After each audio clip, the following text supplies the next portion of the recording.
for tinted glasses through a digital portal, which is polsap.gov.ng. Polsap is spelled P-O-S-S-A-P. A Port Harcourt-based student, God's Goodness Kokoete, has been crowned the 2025 winner of Nigeria Info's I Beg to Differ Tournament of Champions. She defeated Akinloluwa Olajolo in a keenly contested battle. Winner of Nigeria Info's I Beg to Differ Tournament of Champions. She defeated Akinloluwa Olajolo in a keenly contested battle, winning with less than a point, with a total score of 174 to Olajolo's 173.5. Kokoete won a cash prize. Olajolo was awarded 500,000 naira for his effort, while Ifechukwu went home with 250,000 naira.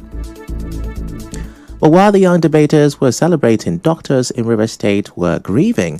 The National Association of Resident Doctors, NARD, says early findings show that Dr. Femi Rotifa, the doctor who died at the Rivers State University Teaching Hospital RSUTH, was not on duty when the incident happened.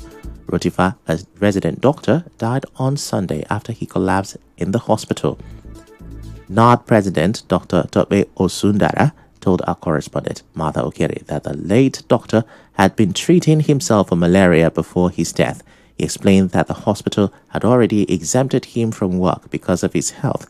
Dr. Zenith added that the hospital even gave him a pass to move around during last Saturday's local government elections when movement was restricted. But Dr. Femi still did not go home and stayed back at the hospital. The department got to know that he was sick, and what I was told was that they already exempted him from joining the roster, so the name was still on the roster. But of course, sometimes not everything has to go through the normal administrative process of you getting a sick leave so that you can be exempted officially from work. Then the hospital has given him a pass so that he can move around the state. But sometimes too, some people prefer to be within the hospital corridor just because they can enjoy 24 hours, like get to meet with friends and not. So I presume that was what informed his stay back in the hospital. Dr. Osundara said there is no regulation in Nigeria that protects doctors or sets clear rules for their working hours. So what happens is that if you are on call, you do your normal call from 8 to 4. You are not even allowed to even go and rest. You just go to the call room, change, then you now begin the call from 4. You don't even go home because even before you leave the hospital environment, the nurses and the others would have been calling you that, "Doctor, are you the one on call? Please, a patient is waiting for you. Come and review the patient either in A&E or anywhere the patient is, where they need a doctor that is on call." So you now do that. Sometimes you don't even have time to eat. The NARD president also warned that the shortage of manpower is causing burnout among doctors and called on the government to prioritize their welfare. This burnout is causing a whole lot of mental stress, physical stress. Sometimes we have doctors who are coming down with back pains because of the long, grueling working hours. And there is no even compensation for excess workload that has been placed on you. The work is too demanding. It is affecting us as doctors. It is even affecting the quality of health that we are giving to our patients. Because the doctor that is stressed out is likely going to miss a diagnosis. The government needs to look into it and look into how we can have a better working condition for our doctors. And sadly, from one tragedy to another, the National Emergency Management Agency, NEMA, says the death toll in the Niger boat accident has reached 30, with 58 persons rescued so far. NEMA, in a statement on Thursday, said rescue efforts are, however, still ongoing over the incident which happened on Tuesday in Gausawa Community, Borgu local government area of Niger State. Meanwhile, the federal government is mourning the victims of the tragic boat accident. The Minister of Information and National Orientation, Mohammed Idris, extended the government's condolences to the families of the victims, the government, and the people of Niger State. He said the federal government, through NEMA, will provide the necessary support to the victims' families and survivors.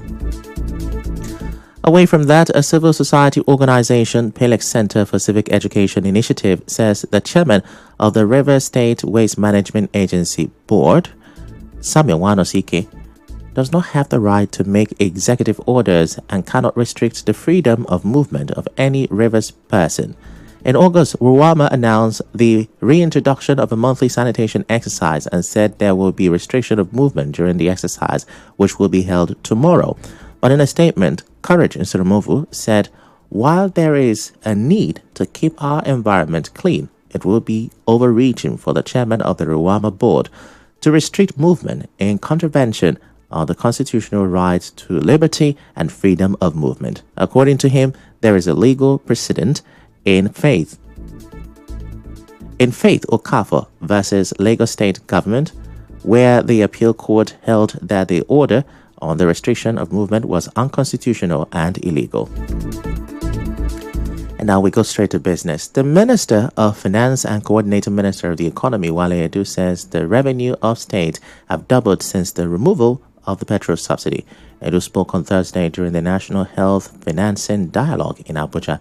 Edu said petrol subsidy was a distortion which was only benefiting a few and even benefiting foreigners, and it was gulping about 2.5% of GDP.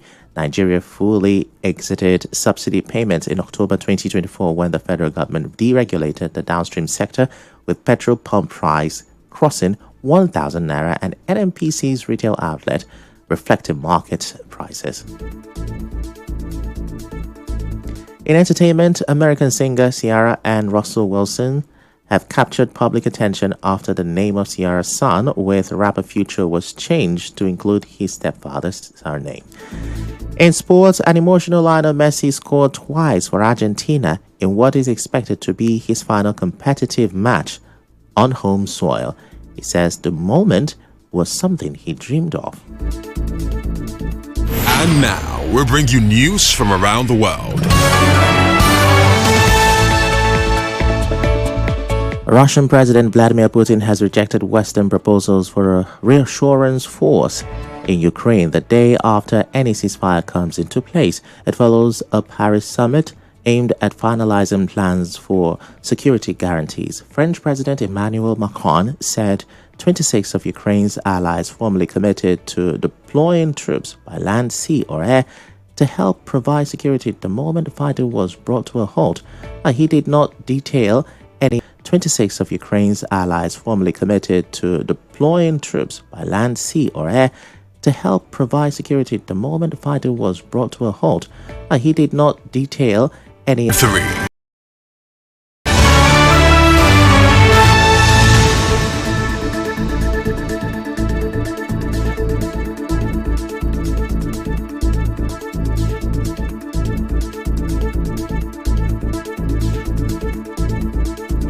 That's a wrap on the news this afternoon. Before we go, let's have a look at the major stories.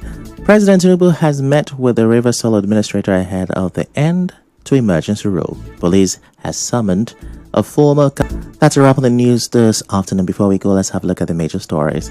President Tinubu has met with the River Solo administrator ahead of the end to emergency rule. Police has summoned a former connected Western Ukraine and has warned the troops will. The news was edited by Martha Okere. To reach the news team, send an SMS or WhatsApp to 0808-721-7215. I'm Ifechukwu Muonyili.